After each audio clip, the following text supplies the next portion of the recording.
Yun, good day mga tol.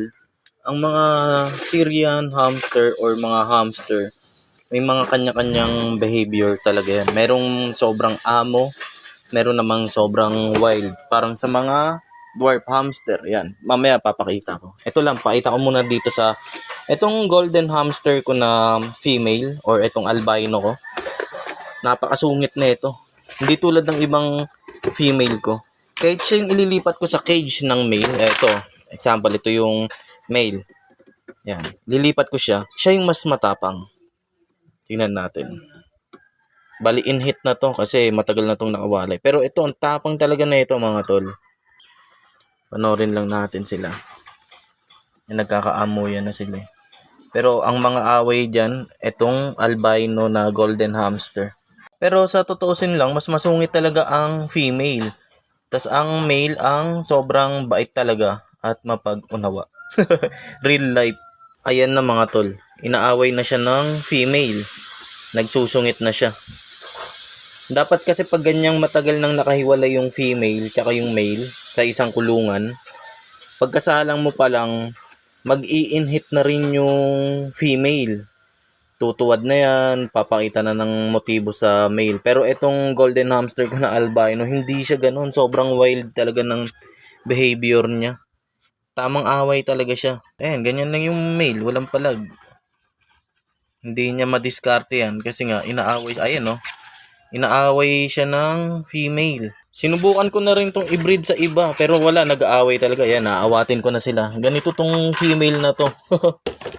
Lagyan ko muna sila ng harang kasi baka sa pag-aaway nila ako yung kagatin na ito. Tapos ngayon, yan, subukan natin yung ibang female naman. Ito, female to. Subukan natin. Ayan. Ito yung ililipat ko. Tingnan natin kung ano mangyayari. Yan, ganun din. Tamang amoy-amoy lang. Ito, madidiskarte yan na ng male. Kasi, ayan, hindi naman ganun ka wild yung behavior na itong female na to. Kaya, ayan, no. Nagpapaamoy siya. Ayun yung sinasabi kong nagpapahiwatig. Pagka in-hit ang female, ganyan din. Kaya yung male, komportableng inaamoy yung likuran ng female. Hindi tulad kanina, ito yung sinalang ko, hindi siya makadiskarte kasi nga alam niyang aawayin siya at tamang away talaga to. Pero ito hindi, ayan no. Nagbibigay motibo yung female sa male na Syrian hamster, ayan no.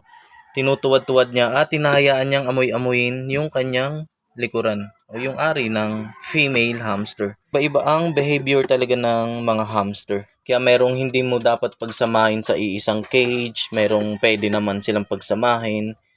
Nakadepende pa rin talaga sa ugali yan. Base lang yun sa experience ko mga tol sa pag-aalaga ng hamster. Yan, tulad nito, hindi naman siya inaaway.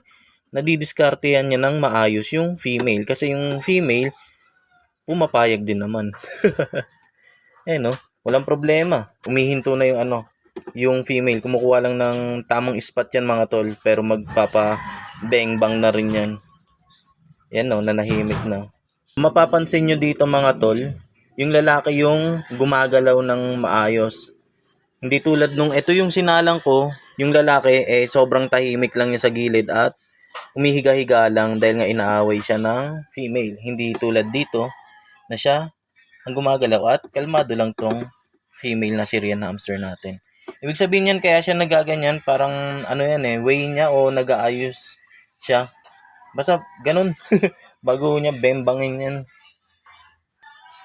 Ay no, pag ganyan naman yung itsura o postura ng female na Syrian hamster, ibig sabihin, pumapayag yan na magpabembang.